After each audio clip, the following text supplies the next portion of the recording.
Guys, I just saw this. So I watched was listening to a video by Louis Rossman.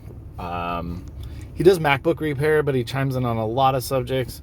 And he was saying, hey, there's this whole list of stocks in Robinhood, and even though they opened it up, and I thought they opened it up completely, that you are only allowed to buy a certain amount. And at that time he made the video, I believe it was 35, and then he showed live and it was like down to 5, and I was like, man, screw that. I'm just gonna buy whatever I can of all these. I am restricted to one share of BlackBerry. Look at this. I have one. I try to buy one more. Oh, I'm sorry, we've exceeded the maximum amount you can hold. It's one. I was gonna buy, the BlackBerry, the other one there's like a list of 20 that are trying to get pumped. American Airlines. You can see I bought one share. I can't even buy one more. This is just market manipulation to the max.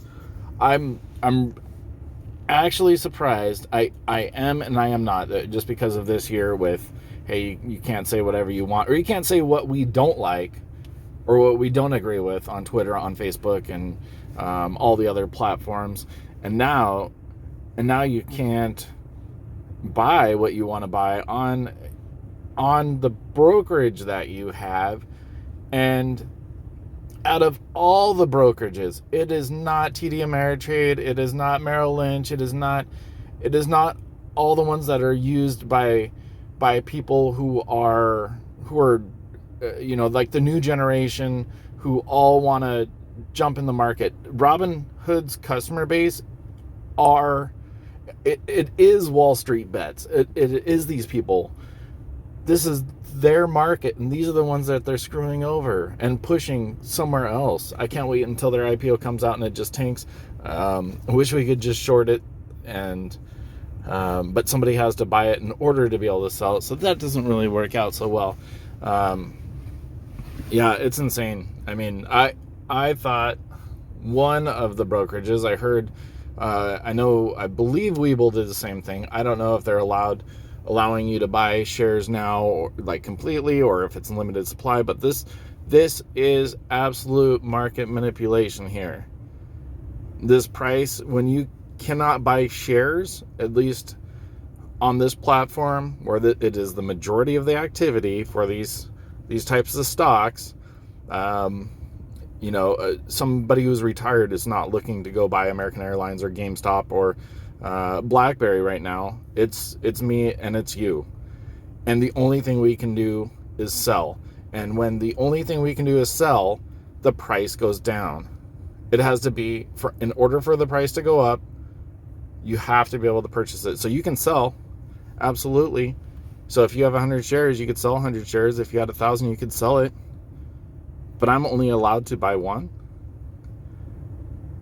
That's insane. I know he pointed out there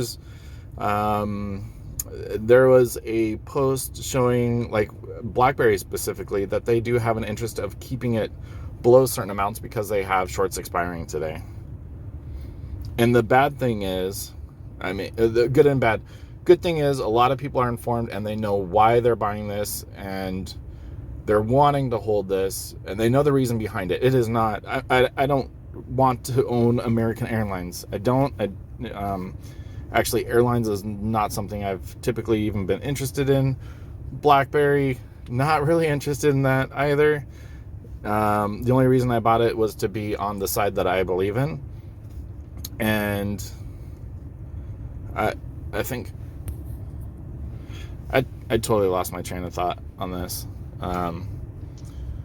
So sorry about that, but man, this is insane. Like, you think, you think some of the stories are bad, and I know they put out false information and they profit off of it.